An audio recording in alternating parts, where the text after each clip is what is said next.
Hello all. കേട്ടറ്റ് category 2 പരീക്ഷയിൽ സാമൂഹ്യശാസ്ത്രത്തിൽ കേരള നവോത്ഥാനം എന്ന മേഖലയുമായി ബന്ധപ്പെട്ട നിരവധി ചോദ്യങ്ങൾ ചോദിച്ചു വരാറുണ്ട്.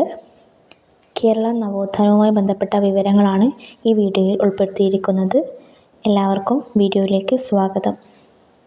നവോത്ഥാന സംഘടനകളും സ്ഥാപകരും ആരൊക്കെയാണെന്നാണ് ഈ വീഡിയോയിൽ നിങ്ങൾക്ക് മുമ്പിൽ പരിചയപ്പെടുത്തുന്നത്. ആദ്യമായി ശ്രീനാരായണ ധർമ്മ പരിപാലന യോഗം സ്ഥാപിച്ചത് ശ്രീനാരായണ ഗുരുവാണ്.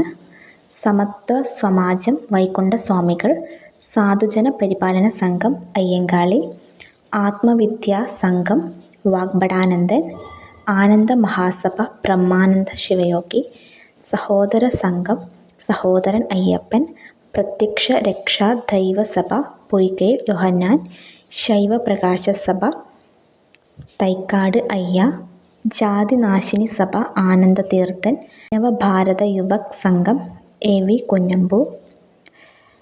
പ്രധാനമായും ചോദിച്ചു വരുന്ന ചില സംഘടനകളും സ്ഥാപകരെയും കുറിച്ചാണ് ഇതിൽ അവതരിപ്പിച്ചിരിക്കുന്നത്. Thank you.